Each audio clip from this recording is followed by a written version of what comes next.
Како што кажавме и на почетокот, јас и Никола, денеска 21 март, е Светскиот ден на поезијата, а една од повеќето причини зошто се означува токму Светскиот ден на поезијата е одржување во употреба на усмениот рецитал. На овој начин се обновуваат и дијалозите помеѓу поезијата и другите уметности. Одлуката токму 21 март да се прославува како Светски ден на поезијата била освоена во Париз во 1999 година. Од тогаш овој ден се прославува со книжевни собери низ целиот свет од страна на поетите кои испраќаат пораки во чест на стихумното творештво. А за оваа тема, односно ние овој ден ќе го одбележиме преку разговор со нашата денешна гостинка, госпоѓа Љубинка Донева, поет од Кочани. Добро ни дојдовте во рано наутро. Добро ни дојдовте. Добро ве најдов. Најпрвен топол пролетен поздрав до сите гледачи и на сите им посакувам пролетна година со многу бои, со многу радости, со многу поезија. Исто и ние на вас. Така, госпоѓо Љубинка, еве, Ана најави дека денеска е Светскиот ден на поезијата. Накратко да ни објасните од кога вие започнавте да пишувате и кои се жанрови се застапени во вашите книги. Така, Никола, јас се извинувам што ќе те прекинам, но овде, еве, листајќи по вашата книга, едно парче текст ми остави впечаток, ќе го прочитам тоа за вас. Ја обожува поезијата, изникната од ова тло и со особена страст ја чита и разгранува во критичко... Разгрнува, се извинувам, во критичко есеистички текстови и ја доближува пред пошироката јавност и усно, не само писмено. Детали во светоста и незината трета книга поезија и длабока соба и мојата азбука, книги поезија се нејзин мал придонес во македонската уметност на зборот. Така, еве, навистина убаво кажано. Сега да се надоврзиме на прашањето на мојот колега Никола. Вака, најпрво на гледачите да им кажеме што значи поимот поезија. Јас верувам дека многумина зборуваат за поезија, не знаат што значи самиот поим. Поимот поезија означува создавање, творење, произлегува од грчкиот збор поези, што значи создавање, творење. Под поимот поезија се подразбираат стихувани пројави на емоциите. А за поезијата може многу да се зборува. Умните луѓе рекле, не можам точно да се сетам кој беше, дека философијата е умот на човештвото, а поезијата е душата. Замислете, човек без душа, нели?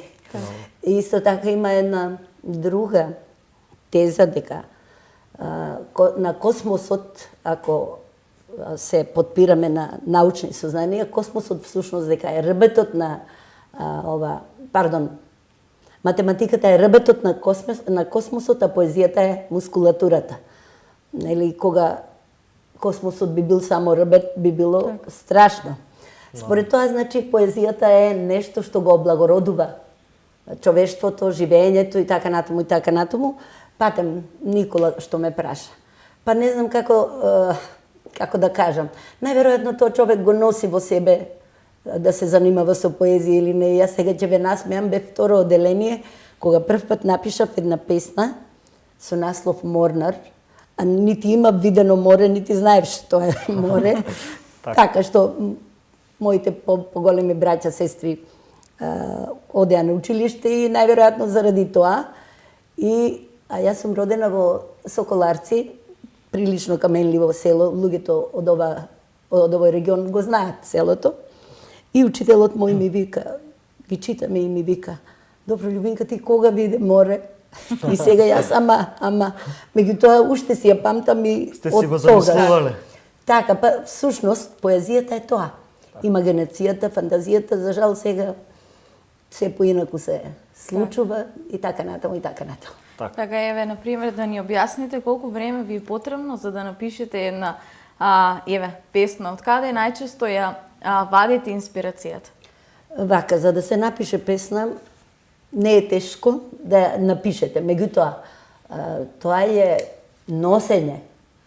Песната мора да ја носиш долго време, да зрее во тебе, инаку ќе седнете, ќе напишете и тоа не е поезија. Поезијата е, јас имам обичај да кажам, испревртување на 5-6 камиони песок за да најдете некое џидже и да го ставите точно таму каде што треба да светне. И сите оние автори што пишуваат покусо, јас според мене поезијата, значи колку покусо пишувате, појадровито, ќе споменам сега, баш читам еден автор бугарин, Роман Кисов или Кисјов, така некако. Мислам заради темниот вокал како се изговара во бугарски. И тврдам дека колку покусо се пишува, толку и подобро. Како беше некој од умните имаше речено, ти пишувам долго писмо затоа што немам време за кусо. Значи треба да зрее за да се напише, а мотиви се наоѓаат секаде. Така, кои жанрови најчесто се застапани во вашите книги? Има ли некое посебно така што Вака сега. Јас не сум жанровски поет и не правам поезија, туку доживувам и затоа мислам дека критиката си кажа некои убави работи. Жанровски кажано имам нормално кога си во млади години, а и во сите години е потребна љубовта. Има љубовни мотиви, рефлексивни, особено рефлексивни, тоа значи мисловни. Има родолюбиви, Така. најразлични видови. Меѓутоа, кога зборуваме жанр е род книжевен, лирика, епика и драма.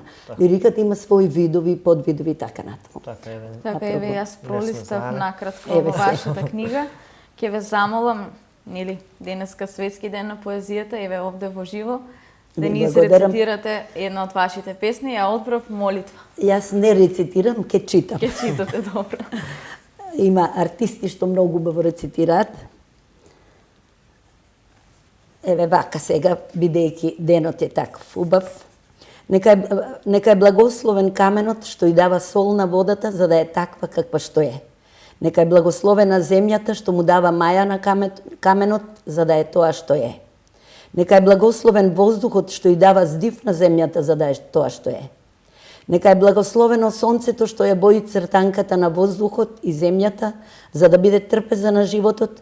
Нека е благословена масата што му дава смисла на благословот. Прекрасно, навистина. Еве, кога ја имате напишено ова? Се Не сеќавате ли? знам, не знам. Не знам. Еве едно прашање за вас, дали мислите дека доволно им се дава простор на поетите, на пишаниот збор? Јас мислам во денешно време и премногу всушност. Вистинскиот поет не бара од другите. Си пишува заради лично чувство, а бркањето места и афирмации, да ми има ваму, да ми има таму, тоа е или прашање на суета, или потреба грчевита некаде да се појавам, јас сум некој. Ако човек пред себе си недоволно е самоуверен, тој ќе бара место да му дадат или ова или она. Меѓутоа јас мислам дека вистинската поезија, вистинскиот поет созава затоа што тоа е посилно од него и тоа кога се создава, кога излегува од тебе е најблагородно, најубаво и си го наоѓа патот до таму до каде што треба. Инаку сега има таква хиперпродукција од се и се што, тоа е да се уплашите или со многу лош јазик, или натрупано, претрупано со се и се што, и туку ќе чуете некого. Мене пред некој ден ме изненади една жена, вика, ама јас пишувам, јас знам дека пишувам најубава поезија.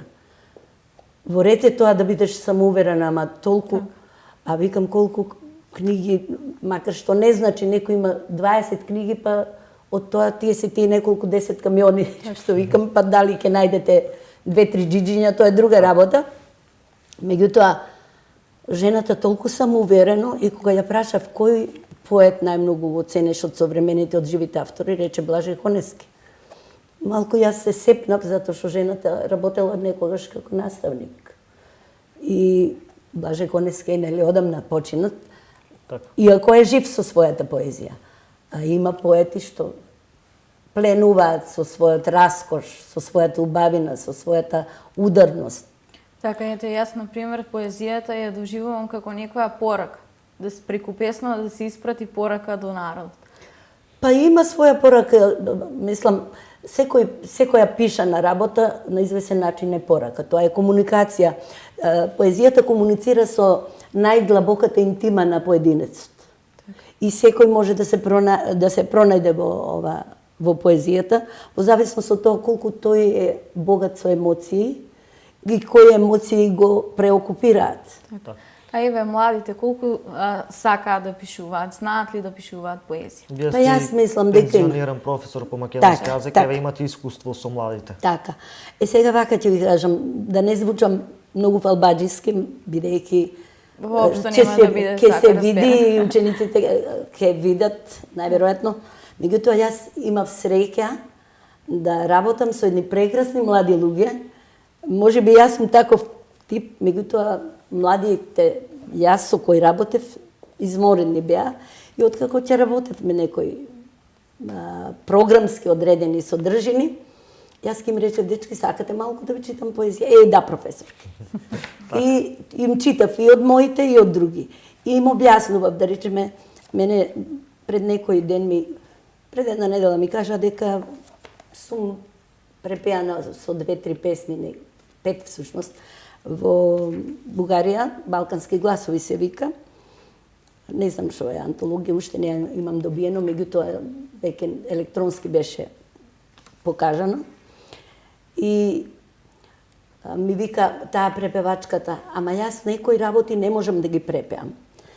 Всушност, мојата работа како професор многу ми помага за многу соодветно вклопување на стилските фигури, да речеме асонанцата и алитерацијата, таа музика, бидејќи поезијата и музиката се многу блиски, таа музика што поезијата ја носи со себе да читателот да ја доживее, да предизвика одредена расположба, но не правење по секоја цена.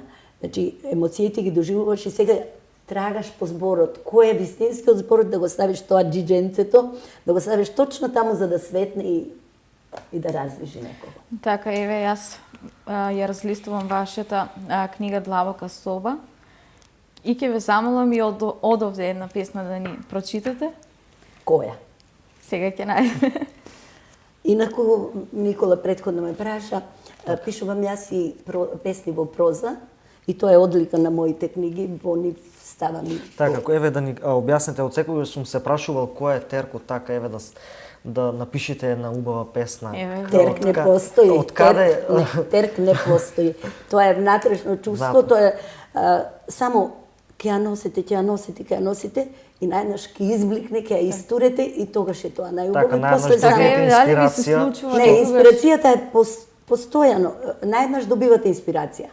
И запишувате горе-долу нешто, меѓутоа тоа почнува во вас да зрее. Тоа е како семче фрлено, сега има тука тло, има вода, има влага, значи има сонце, сега земјата го гушнала и зрее и туку ќе проне. Така, еве, например, дали ви се случувало некоја случка која што ќе ја видите, да речеме, еве, на улица, потоа да ви инспирира таа случка и да ја напишете во Се песна? случувало, да. Се случувало. Од секојневието секогаш има такви интереси. Знаете, јас пак ќе ви кажам еден цитат, може би звучам многу со цитати, меѓутоа.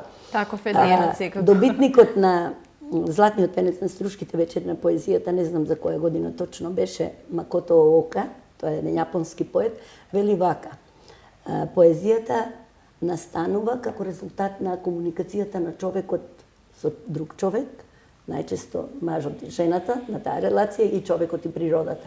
Јас се сложувам со тоа. Да. Природата е неисцрпен извор и најголем учител за создавање поезија. Вие само погледнете го денешниот ден. Погледнете ги утрата. Мене ми е жал што не ја носам втората книга, што многу си ја сакам, ама се исцрпи некако. Во наредна прилика секако. Благодарам. Таму имам 2 песни утра и морам сега да се пофалам. Мојот професор Гане Тодоровски ги обожуваше тие 2 песни, ми викаше на вистина утрата. И сакам да кажам утре, да само излезете рано, погледнете го утрото и ќе видите колку поезија има во утрата. Еве, кога веќе ни споменавте дека за Струшките вечери на поезијата, дали сте учествувале на некои вакви настани? Таму си има некои Така, хиерархии и така, и да не зборуваме за работи кои што не се од ваш дом. Не се за овој убав ден. Така, еве, прекрасен наслов, љубов, ќе ве замолам да ја прочитате. Ама ова е љубов и за другите луѓе што се помалку. Така. Мислам дека ние сите знаеме што се камењарки. Ова може би ми е влијание, да речеме, од Весна Пару, многу ја сакам, хрватска една поетеса. Хрватите има така неколку. Имаат убава поезија, општо земено Балканот изобилува со убава поезија. Вака, и камењарките ги сакам. Кој знае која мака ги тера да ползат кутрите да се влечат. Може во градината на нивната надеж нема цвеќе. И тешка, црна, густа вода плови по долината и ледени брегови без роса светлина ги враќаат на непозната крстосница. Прекрасно, навистина, право. Еве, што друго ќе ни кажете што треба да го знаеме за поезијата? Па, нема да ви кажам што треба да знаете. Ако читате почесто поезија, сами ќе научите, затоа што тоа е сепак и така. Така се збогатувате и вие, така добива и поезијата. А за младите луѓе, јас мислам дека поезијата е убаво бегство од овој динамичен, многу суров свет, свет на многу материјални пројави, барања, дури таа суровост почнува да пречи. Еве да се запознаеме малку, да ги запознаеме малку гледачите со вас. Вие сте пензиониран професор по македонски јазик. Така. Колку време сте работеле како професор и од 40 години. Така, во Кочани, предпоставувам. Да. Така, во Средното општинско Да. училиште, Гошо Гошо Викентиев. Така. Еве, како што каже Никола, колку учениците го знаат мајчиниот јазик? Толку колку што професорот се труди, не. Има ученици што го сакаат и го знаат, и обврска на професорот е да ги натера да си го сакаат мајчиниот јазик. Јас после сакам да ви ја прочитам токму песната за мајчиниот јазик, која ми е поентата.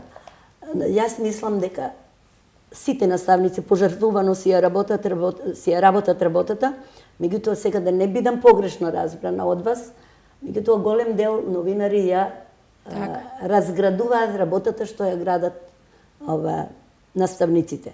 Бидејќи во пишаните медиуми и на телевизиите сега нека не звучам, како да кажам, означено. Престрога. Не престрога. Слободно можете да го кажете да тоа не што звучи мислите. дека посочувам, меѓутоа ќе посочам.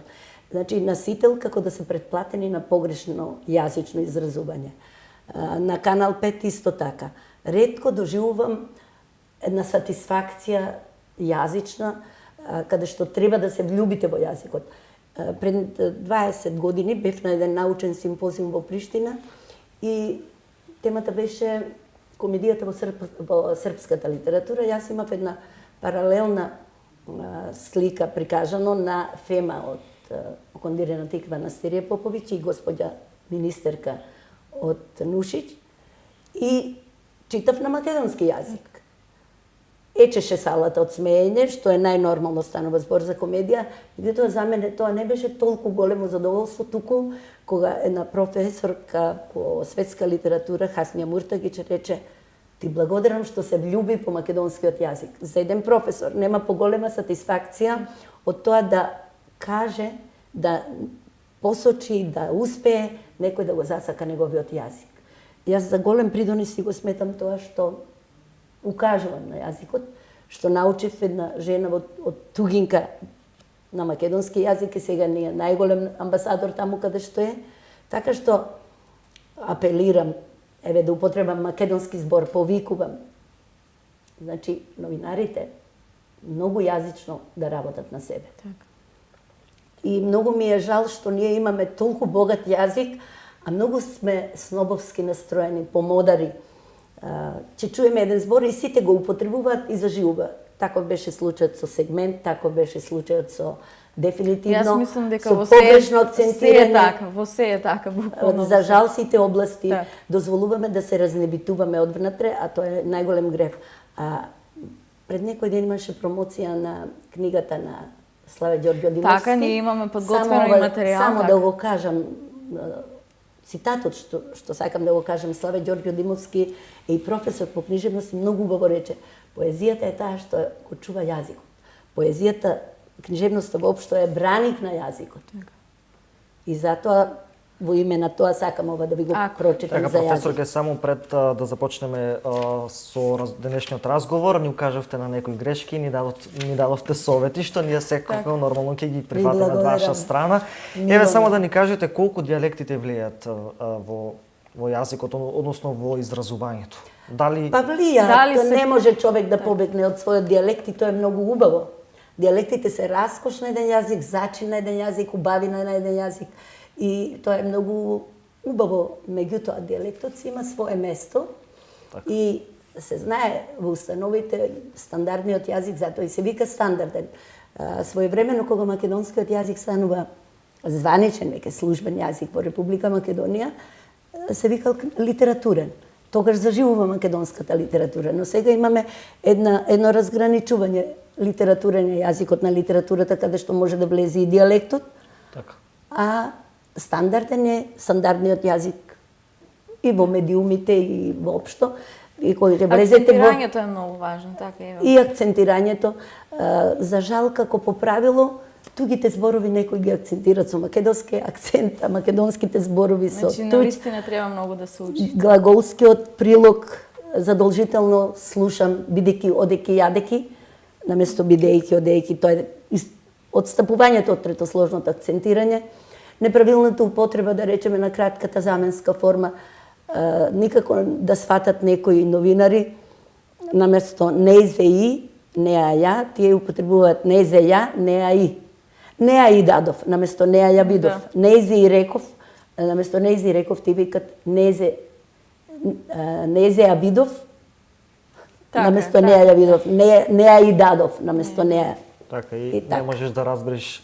Или да речеме Овој влијанието од разговор, Јас ни англискиот. треба многу да научиме и да внимаваме Да, понатаму многу на мало како нашите. млади. Добро е што Новинари, сваќате така, водители. имате време вие да учите, лошо е за тие што немаат време да учат. Еве можете ќе пред да ја прочитате само ќе прашам како е да се работи со деца. Еве од Преубаво, ваша страна. преубаво мине да стасуваат учениците, затоа што се полни со енергија, меѓутоа може би заради тоа што јас ги пуштав првин така. Да Еве си што е поразберат. важно за предавањето на еден професор? Дали треба секогаш да видиме да бидете професионално настроени кон учениците или сепак треба да има еден така Пријателски пријателски пристап до учениците за да бидете подобро распрани? Јас ќе кажам од моја гледна точка, заради тоа што јас предавам посебно важен еден предмет, бидејќи литературата е најсеопфатна гранка и јазикот, така што кај мене и да сакам да бидам крута и професионална, строго униформирана, тоа е неможно. И ако е таков професорот по македонски јазик, мислам дека не е добар професор. Значи, кога влегуваш, што е чувството за комуникација, прво се комуницира со погледот, се покажува љубов кон децата и тоа е едно убаво доживување и веднаш вие отворате, да не бидам многу умна, некакви чакрички меѓу учениците и едно убаво задоволство. Строгоста Тоа не може... значи дека не сум професионална. Точно. Тоа не значи дека не сум строга. Затоа Се и реков, знае да. кога, колку, за да ве слушат децата треба да умеете да зборувате да ве слушат. И тоа е најголема И тоа е вештина нормално. најголем комплимент, придобивка за еден професор е кога учениците, јас ќе им речам, Да им го задржате вниманието така, едноставно. блок часови кога имав, нели мал одмор, ќе ги пуштам малку да излезат, а тие професорке надвор. Јас ќе им речам, деца, па одете малку надвор. Професорке, надвор е здодевно. И добро што, ама со вас ќе си разговараме. И тоа е Така. за мене големо признание од децата, така што тоа не значи дека нема професионалност. Така дури и повеќе учат деца. Така. Еве, строгоста не може да ги натера учениците да Не. учат, јас мислам. Тоа дека- може само одбивно да делува. така. Тоа не значи дека не си строг во однос на барањата на некои работи. Кога ќе кажевме така и така е. Така. Еве, имам уште само неколку минути и додека да го проследиме и вториот информативен блок, јас ќе ве замолам, еве Така, само да кажеме дека за тие што не знаат, космогонија е теорија за создавање на светот, според мене поезијата, нели, создавање, всушност уметниците, секои уметници создаваат нов свет. Во случајов јазикот е тој што создава космогонија и ќе ви го прочитам тоа, бидејќи многу го сакам својот мајчин јазик. Мојот мајчин јазик, полна синија расточена светлина, со пладневна позлата врз свила од болка. Во неа бабрат млечните жлезди на зборовите талкачи и војници. Ртат сочните бобинки на глаголите. Баботат семчињата именки и илјадници кавали свират пред лозите и звиците сврзниците. Одвнатре, густата медовина на конески ги блажи. Во благослови клетвите клетников ги преобразува. Светлана, во светена кошула, со света вода, како мајка ги воскреснува. И блика сушноста, нова кружна половина во небото сјае. А љубовта во Божја преградка ги соединува две половини топка од букви и зборови, лелек и лек. Навистина. Браво. Ви благодарам. Навистина. Професор Кеве, во вашето 40 годишно работно искуство има ли ученици со кои што ден денес се гордеете? Има многу. Многу и многу сум радосна, но тоа не значи само ученици кои што завршиле факултети. Така. И тие што останале со средно, останале прекрасни личности и многу ми е мило кога ќе ми кажат ти не натера да бидеме бунтовници и сега ни се лутиш. А мене тоа ми е многу драго, ги учев да имаат свој критички став, да не дозволуваат некој да им го мие умот, да им кажува како да мислат, што да мислат, затоа што секој се раѓа со свој ум и ако умее да мисли со своја глава, никој нема да посегне по него, ако има своје достоинство да се брани. Така, јас ви многу благодарам, Еве, што одвоивте време да бидете наш денешен гостин за овој убав ден посветен на вас. Да не ве задржуваме, поетите. треба да уживате во денешниот ден, како што Уживав и со вас, вие ме го разубавивте денот, ви благодарам многу. Се надевам дека го разубавивме и на нашите гледачи пред нивните научивме приемници доста дом. совети од вас, се надам дека ќе имаме повторно прилика да Ви бидете благодарам, наш деца, ви гост. благодарам. Јас и Никола Еве сме на почеток во новинарските води, ќе учиме на грешките. И јас ви посакувам многу успех во новинарските води, што сакате да учите, вие и ќе учите. И ви благодарам што ме подсетивте на моите професорски денови. Убав разговор направивме на вистина. И им посакувам на сите гледачи убави денови, убави години и малку поезија во нивните животи, но сами треба да си создадат. Така, Најчесто во природа и меѓу млади луѓе. Така, рековте дека во петокот исто бевте овде во Штип на Така. промоцијата на Славе Ѓорѓо Димовски. Ние подготвивме и краток материјал како помина Еве промоцијата, па предлагам пред да се одјавиме, ви благодарам уште еднаш што ни бевте гостин. Од режија доколку може да го погледнеме прилогот од петокот каде што беше промовирана книгата на Славе Ѓорѓо Димовски. Ова книга настанува на скоро 10 години. Првите записи што ги имав се датираат од 2005 година. Како мотив, како тема, тука е земен јазикот. Јазикот како прапочеток на се. Тоа е и библиско. Вика дека прапочетокот беше зборот. И моќта на јазикот што значи за обстанување на човечката цивилизација. Јазичен триптихон се вика бидејќи првите 3 дела имаат ескатолошки карактер на создавање на се, од прапочетокот до првите видливи знаци на материјален свет и те представуваат едно тројство, три мали поеми кои што ги поврзуваат една заедничка тема. Има и додаток кој што се уште од 2 поеми, значи вкупно се 3 кратки поеми, тие она што е кажано за умното за јазикот, апстрактното на јазикот, за јазикот, што значи јазикот и во обстанокот на цивилизациите, како што реков, но и за општото постоење, се со 2 примера дадени. Едниот пример е библиски, тоа е Каин вплетен во јазикот и како библиска легенда, но исто како е на јазична игра, односно дека тој Каин, тоа братоубиство, метафорично кажано, постои во сите нас. И другата се вика Анабаза, тоа е поема која што во основа го има пак јазикот, како моќно средство на конкретизирање на нештата, но тука се јавува и како историски лик Александар Македонски, но Александар Македонски од една друга страна, од страна која што не е толку воздигнуван, туку од паднатата страна на човекот. Мене ми представува особено задоволство што ние двајцата на некој начин сме и дел од раководството на Слушките вечери покрај овој повод кој е представувањето на неговата лична книга, но сепак да бидеме во спомен собата на Ацо Шопов, кој е и првиот председател на Советот на Слушките вечери на поезијата и еден од основоположниците на современата македонска поезија. Нема поголема чест и поголемо задоволство токму во еден ваков амбиент, во едно вакво обкружување и пред една ваква ценета публика да представиме еден од најзначајните творци во современата македонска поезија, Славе Ѓорѓе Димовски, кој е добитник и на други престижни национални и интернационални награди, меѓу кои наградата Браќа Младиновци на Струшките вечери на поезијата за најдобра поетска книга објавена во текот на меѓу два фестивала, но исто така и на врвни награди како што е Орденот Есенин и така натаму.